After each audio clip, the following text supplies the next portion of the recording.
Class 8 जो let's try 1 से पहले मैंने डिटेल्स आपको बताई थी, पर लेट्स ट्राई 1 जितेंद्र सर ने करवा दी है, तो बच्चों के पास है वो, ठीक है। अगर किसी को कोई प्रॉब्लम आती है लेट्स ट्राई 1 में तो वो मुझे बता सकता है, ठीक है। तो मैं लेट्स ट्राई 2 की तरफ बढ़ रहा हूँ और उससे पहले जो खास पॉइंट्स दिए हुए हैं इंपॉर्टेंट, वो मैं आपको बताता जा रहा हूँ। यहाँ पर ये जो स्टार्टिंग हो रही है इंट्रोड्यूसिंग 1 लाख, यानी ऐसे नंबर्स जिसमें कि लाख यूज होता है, ठीक है। अब आप देखें कि अगर 2 डिजिट का नंबर होगा, अगर उसमें +1 कर देंगे तो 1 डिजिट का ये क्या है, लार्जेस्ट 1 डिजिट नंबर है। और आप समझ गए होंगे, ये इस पर हम पहले भी बात कर चुके हैं कि इसमें अगर +1 कर देंगे तो स्मॉलेस्ट 2 डिजिट नंबर बन जाएगा, यानी 1 0 हो जाएगा। इसी तरह से 99 करेंगे तो ये 100 हो जाएगा, 999 का करेंगे तो 1000 हो जाएगा। ऐसे ही अगर 4 टाइम्स 9 है तो 10,000 हो जाएगा, ये देखो, ठीक है। और उसके बाद अगर हम 5 टाइम्स 9 होगा तो उसमें 1 कर देंगे तो ये लाख में कन्वर्ट हो जाएगा, ठीक है। तो अब हम बात कर रहे हैं लाख, ठीक है। तो अब इसमें क्या है, the smallest number of 6 digit is 1 lakh. तो आगे के नंबर्स जो हैं वो बढ़ने वाले हैं। पहले हमने 7 डिजिट के नंबर्स पढ़े थे, पहले हमने 7 डिजिट के नंबर्स के बारे में बात की थी। अब हम जो है वो और भी नंबर्स बढ़ाएंगे। हालांकि जो 1 लाख है वो 6 डिजिट का नंबर है।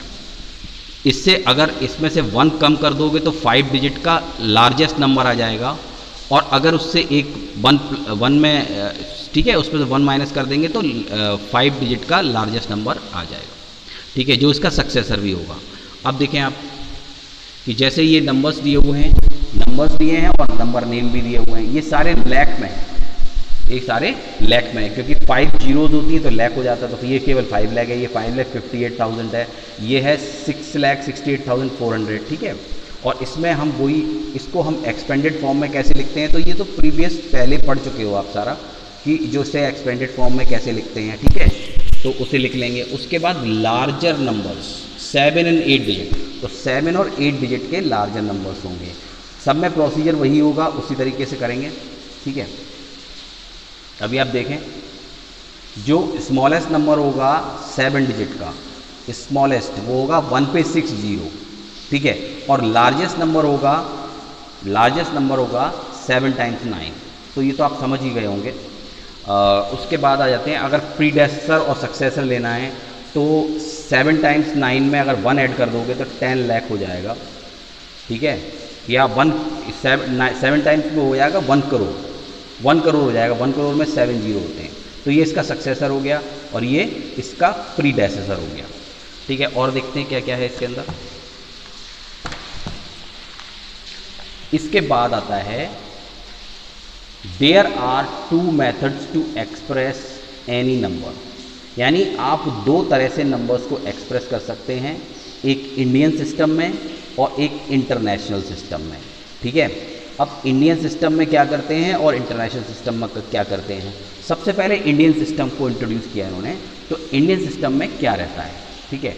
तो हम इसके अंदर क्या था, मैंने आपको बताया था कि पीरियड्स होते हैं, ठीक है, अलग अलग पीरियड्स होते हैं। पहला जो फर्स्ट पीरियड होता है वो 3 डिजिट का होता है, फर्स्ट पीरियड होता है 3 डिजिट का, 1s 10s 100, और आप इसके आगे लगाते हो कॉमा, ठीक है।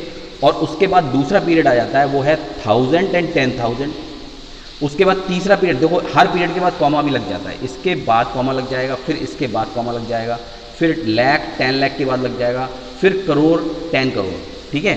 तो इसका मतलब है कि जो भी नंबर्स हैं उसमें पहला पीरियड है उसमें 3 डिजिट होंगे, बाकी सभी में, बाकी देखो आप पहले पीरियड में 3 डिजिट हैं, उसके बाद 1000 में, लाख में, और फिर आगे जितना भी जाते जाओगे आपको 2 के बाद कॉमास लगाने हैं। देखिए यहाँ यूज़ ऑफ कॉमास है, तो इसमें क्या हो रहा है, पहले फर्स्ट 3 के बाद कॉमा लग जाएगा, फिर 2 के बाद, फिर 2 के बाद और 2 के बाद, 2 के बाद लगता चला जाएगा। ये इंडियन सिस्टम ऑफ न्यूमरेशन है, इसका रूल यही होता है। इसको पढ़ते कैसे, 1s 10s 100 1000 10,000 लाख 10 लाख करोड़ 10 करोड़, ठीक है। तो इस तरह से इसको हम पढ़ते हैं, ठीक है। इसके बाद आता है प्लेस वैल्यू और फेस वैल्यू। तो ये हम कोई नई चीज़ नहीं पढ़ रहे, पहले फर्स्ट लेक्चर ये पहले भी हमने प्लेस वैल्यू और फेस वैल्यू पढ़ी थी। प्लेस वैल्यू का मतलब होता है कि नंबर कौन से प्लेस पर रखा हुआ है। सपोज देखें आप, इसमें यहाँ 4 रखा हुआ है, लेकिन कौन से प्लेस पर है, 1000 प्लेस पर, तो 4 की वैल्यू 4000 हो जाएगी। तो जैसे प्लेस बदलता जाएगा वैसे वैसे, जैसे आप देखें कि यहाँ 2 रखा है, यहाँ भी 2 रखा है, लेकिन ये वंस प्लेस पर है तो ये 2 रहेगा केवल, इसकी वैल्यू प्लेस वैल्यू कितनी होगी 2। लेकिन अगर कोई 2 ये जो है वो लाख पर रखा हुआ है तो इस 2 की वैल्यू होगी 2 लाख, यानी प्लेस वैल्यू प्लेस चेंज होने पर चेंज हो जाती है। प्लेस वैल्यू प्लेस चेंज होने पर जिस प्लेस पर नंबर रखा होता है उसके अकॉर्डिंग हो जाती है। लेकिन फेस वैल्यू का क्या मतलब, फेस वैल्यू बिल्कुल ऐसे ही है जैसे ये प्रिया है, ये अपने आप को शीशे में देख रही है, मिरर में देख रही है, तो बिल्कुल ऐसे ही दिख रही है, जैसी है वैसी दिख रही है। जब प्लेन मिरर में देखते हैं तो कुछ चेंज ही नहीं होता, सेम रहता है। तो आप कह सकते हो कि फेस वैल्यू का मतलब है कि उतना ही जितना कि वो है, ठीक है, ना कम होगी ना ज़्यादा। जैसे 3 ले लो तो 3 की फेस वैल्यू 3 ही होगी, 4 की फेस वैल्यू 4 ही होगी, चाहे वो किसी भी प्लेस पर पुट किया जाए, उसको कहीं किसी प्लेस पर रखा जाए, लेकिन जो फेस वैल्यू है वो सेम ही रहती है। Place value according to place change हो जाती है, ठीक है। तो ये प्लेस वैल्यू हो गई, जरा इसको पढ़ लीजिए फटाफट। It remains same irrespective of the position of the digit in a number। तो it remains the same, ये सेम रहती है चाहे उसकी पोजीशन कुछ भी हो जाए, डिजिट की पोजीशन उस नंबर में कुछ भी हो जाए, लेकिन उसका जो वैल्यू है वो सेम रहता है। लेकिन प्लेस वैल्यू में क्या है, it changes according to the position of the digit in a number. एक नंबर के अंदर अगर डिजिट की पोजीशन चेंज होती है तो उस प्लेस पर वो प्लेस जो है वो क्या बोला जा रहा है। जैसे 10th प्लेस पर है तो नीचे मल्टीप्लाई बाई 10 आ जाएगा, यानी फेस वैल्यू उसकी रख दें। जैसे 3 की फेस वैल्यू 3 है और हमने 3 रख दिया, इंटू 3 को लाख प्लेस पर रखा है या 1000 पे रखा है तो मल्टीप्लाई हो जाएगी 1000 से, तो वो 3000 हो जाएगा, ठीक है। तो इस तरह से हम प्लेस वैल्यू और फेस वैल्यू के अंदर डिफरेंस आप क्लियर समझ लीजिए। उसके बाद एक नंबर जो है उसका एक्सपेंडेड फॉर्म, एक्सपेंडेड फॉर्म का मतलब होता है कि आपको नंबर को अलग अलग करके लिखना है। 1st प्लेस है तो 1 से मल्टीप्लाई करो, 10th प्लेस पर कोई डिजिट है तो उसे 10 से मल्टीप्लाई करो, ये सब तो आप जानते ही हैं, लेकिन फिर भी आप देख लीजिए। जैसे ये है नंबर, देखें ये कोई नंबर दिया हुआ है, उसका एक्सपेंडेड फॉर्म में दिया हुआ है, ये इसको ना छोड़ दीजिए, दूसरा देखते हैं। देखो 3,64,029 है, 3,64,029। तो आप क्या करेंगे, 3 के साथ 1 लाख से मल्टीप्लाई करके रखेंगे, क्योंकि हमें अलग अलग वैल्यूज इनकी लिख देनी है।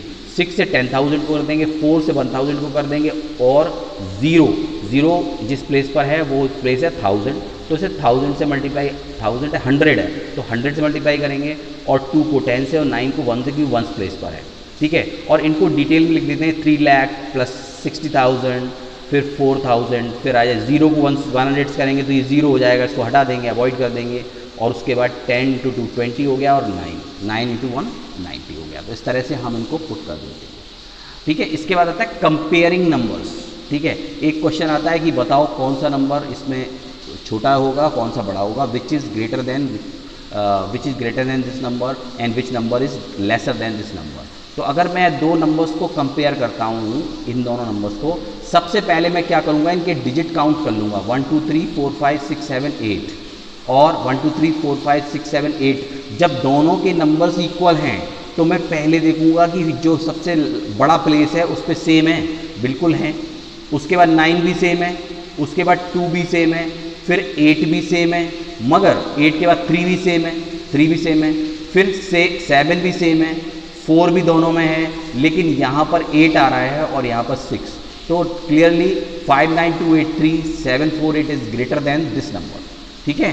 तो आप इस तरह कंपेयर करेंगे, प्लेस वाइज उनको कंपेयर कर लेंगे, और जहाँ जिस प्लेस पर जो नंबर ग्रेटर देन या लेसर देन हो जाएगा उसी से आप डिसाइड कर लेंगे कि ये नंबर बड़ा है या छोटा, ठीक है। इसके बाद आपकी आती है लेट्स ट्राई 2।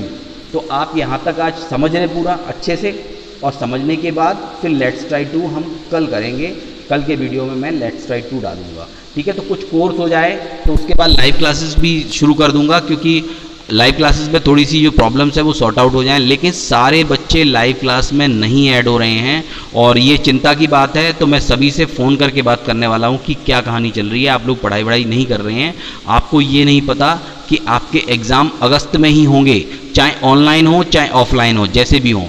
तो आप सीरियस रहिए। ये तो अच्छी बात है कि आपको ऑनलाइन क्लासेस मिल रही हैं। अगर आप स्कूल भी ना आ पाते और आपके पास ऑनलाइन भी कुछ पढ़ने को नहीं होता तो आप क्या करते। और ये इतना लंबा पीरियड हम ख़राब कर चुके हैं, 1-1.5 साल का, और अगर इसी तरह चलता रहा तो बेटा आप बहुत वीक हो जाओगे। ठीक है। तो मैं उम्मीद करता हूँ कि सभी लोग जुड़ेंगे लाइव क्लास पे और अपने आप को अपडेट करें। ठीक है। सो दैट कि जो दिक्कत चल रही है वो तो अपनी जगह है, लेकिन उसके बाद भी हमें अच्छे से अपनी स्टडीज़ को कंटिन्यू रखना है। ठीक है। तो आप सभी जुड़िए, लाइव क्लास पे भी जुड़िए, ऑनलाइन वीडियोस को सब देखिए। कोई प्रॉब्लम आती है तो बेटा मेरा मोबाइल खुला है हमेशा, कभी भी फ़ोन करिए।